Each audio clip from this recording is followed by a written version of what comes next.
seja Deus. Deus procurou um homem num tempo difícil. Este era o grande desafio, pelo menos naquele momento. Ninguém tinha coragem, a ousadia, eu diria fé, como a fé de Davi, porque foi fé aquilo. Davi não sabia vestir a armadura, ele foi lá para espiar a guerra, levar uns queijinhos, dizem que ele era até bem mineirinho, ele levou uns queijinhos lá para seus familiares, para espiar, para ver como é que estava a batalha. E seu irmão mais velho, Eliabe, tentou humilhá-lo. O que você veio fazer aqui, seu garoto? Você é uma criança? Você quer coisa para homem? Isso é negócio de homens? O que você veio fazer aqui? Curioso, veio ver a batalha, veio assistir a batalha. Eliabe não tinha a mesma coragem para cima de Golias, não é? Mas para cima do seu irmão, ele mais novo, ele se mostrava corajoso. Às vezes acontece isso, a pessoa é frágil diante de uns problemas e tenta descontar em cima de uma outra pessoa mais fraca. Então Eliabe não tinha ousadia, não tinha fé suficiente para enfrentar. E Deus precisava de um homem, precisava de um destruidor de gigantes, alguém que tivesse a fé, a ousadia para derrotar gigantes. E Davi, ele treinou outros vencedores, outros guerreiros. Nós vemos que Davi foi o primeiro a derrotar um gigante Golias, mas outros homens de Israel, vendo a ousadia de Davi, vendo a fé de Davi, essa palavra que outros 4 gigantes caíram. O próprio Jonatas depois enfrentou um gigante, porque eles viram o exemplo, a autoridade de Deus na vida de Davi. Então Deus achou, graças a Deus, Deus fica feliz quando ele procura um homem que se disponha a fazer a obra dele. Deus fica feliz quando ele vê uma mulher que se disponha a fazer a obra dele. Mas Deus não teve nenhuma decepção com as coisas que Davi fez no momento turbulento da sua vida. Ele teve um momento turbulento, como nós ministramos dias atrás. O ministério de Davi foi ascendente, mas houve um momento que ele entrou numa curva descendente. Mas pela misericórdia de Deus, pela atitude do Salmo 51, 38 e tantos outros salmos, então Davi começou a ser erguido por Deus. Então Deus não teve nenhuma decepção com Davi, porque Deus sabia que havia encontrado um homem. O próprio Deus diz: primeira coisa, homem, diga homem, ser humano, com suas limitações. Deus procura homens, Deus procura mulheres. Deus sabe, porque a obra de Deus, isso aqui é tremendo, a obra de Deus não precisa de super-heróis, super-homem, Batman e Robin, o Homem de Ferro. Dias atrás eu fui ao cinema com Israel, assisti um filme mais reflexivo, A Viagem, né? A fila também tinha, um filme muito bom, a gente aprendeu muito. E a fila do Homem de Ferro 2 estava virando a esquina.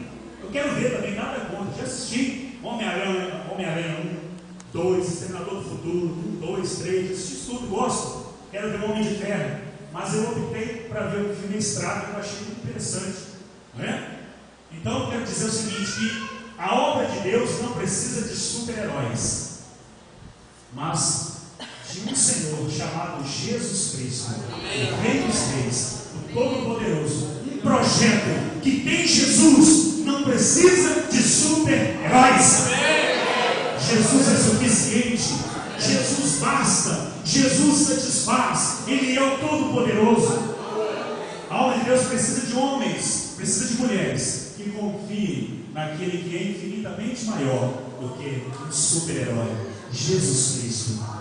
Aquele que é Deus, 100% Deus, 100% homem. Então vamos quebrar essa ideia.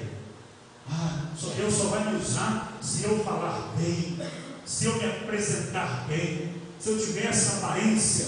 Para de olhar para você mesmo. Se nós ficarmos olhando para as nossas limitações, nós não vamos conquistar nada.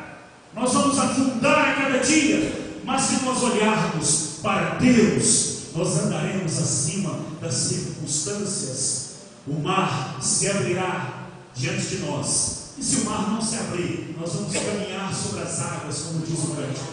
Porque nós olhamos para aquele que foi crucificado, o Senhor Jesus Cristo. Outra coisa, Deus procura homens, mas segundo o meu coração. O que significa segundo o meu coração? Tive refletindo e cheguei a uma conclusão, pesquisando, ouvindo e buscando de Deus. Uma pessoa ter um coração segundo o coração de Deus significa ter a forma do coração de Deus, ou ter um coração com o formato do coração de Deus. Sei que não está bom ainda, nós vamos avançar, é só o começo.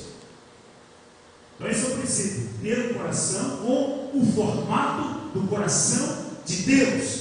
Mas o que significa para nós termos um coração com o mesmo formato do coração de Deus?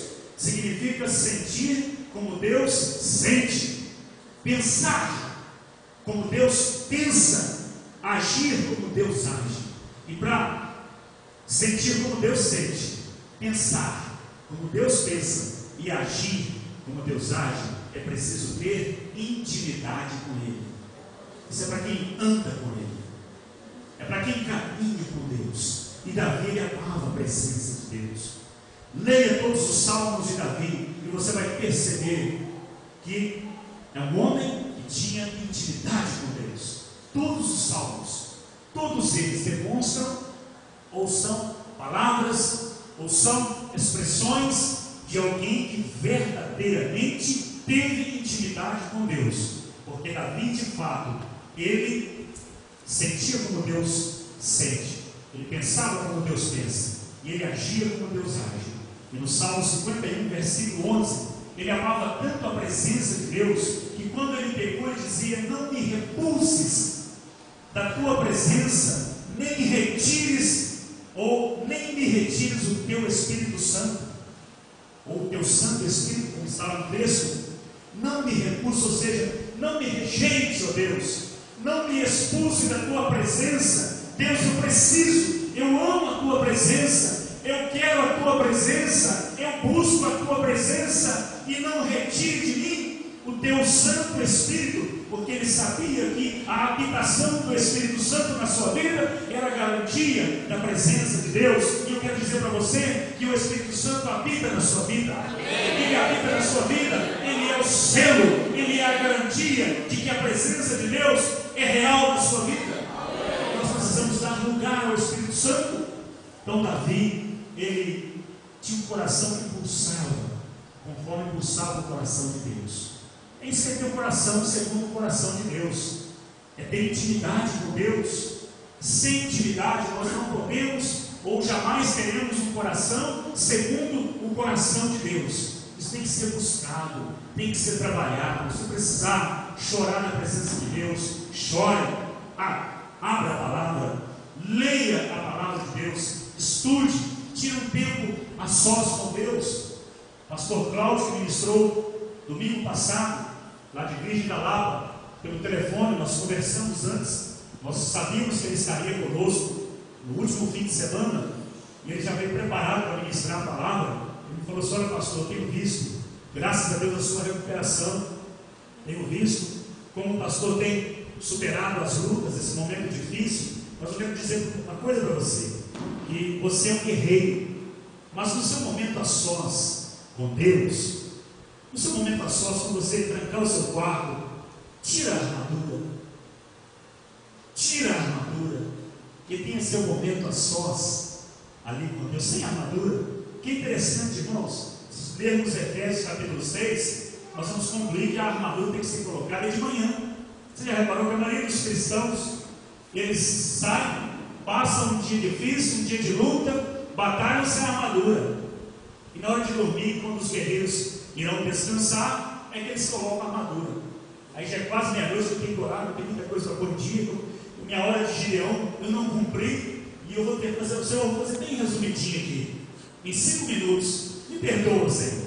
Aí a pessoa vai colocar a armadura, e Deus fala: meu filho ou minha filha, você deveria ter colocado a sua armadura bem cedinho, para você guerrear durante o dia.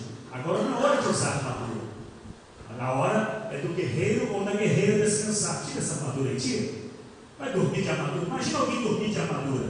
deve ser bem desconfortável.